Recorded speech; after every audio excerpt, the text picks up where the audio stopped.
feel really fortunate because I mean at the NFTC I've sort of selected the film for the Work in Progress Lab and the Investors Pitch and also one of the 25 Film Bazaar recommends. And you know, sometimes you go to markets and it's a lot of hot air, but I mean even within the last week since it's been announced, I've managed to close sort of 30% of the financing I need to finish the film, purely on the back of, you know, the NFTC giving it their stamp. So, you know, it's really worked for me. I mean, I've been making this film a long time. I've been making this film for, I mean, in a focused way for about 6 or 7 years. And I mean, the earliest footage I have is from 2001. So it's sort of 12 acres shot over 13 years.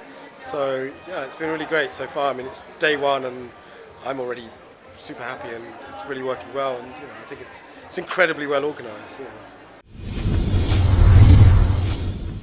You know, the film's been partly financed by the BBC, it's been partly financed by the Commonwealth Broadcasting Association. I've developed it in Canada, in the UK, in Europe, and so it's very much an international film, but I think in the end, at heart, it's an Indian film.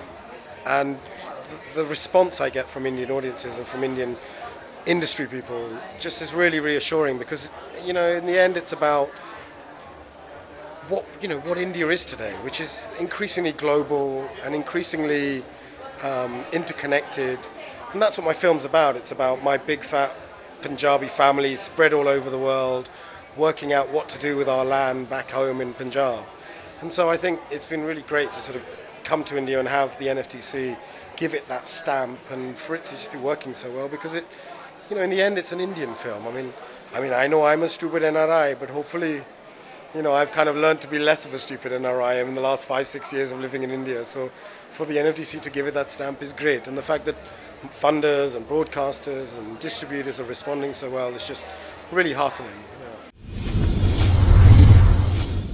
In particular, I'm looking forward to the Work in Progress Lab tomorrow to have 5 sort of top-level international mentors sit with me and my editor and watch a rough cut and give us that feedback. I mean, that's invaluable. You know, you can't buy that. There's just no way you can pay for that. So that's just, I think, going to really help us in our creative process of shaping the film and finishing the film and sort of getting the most out of it.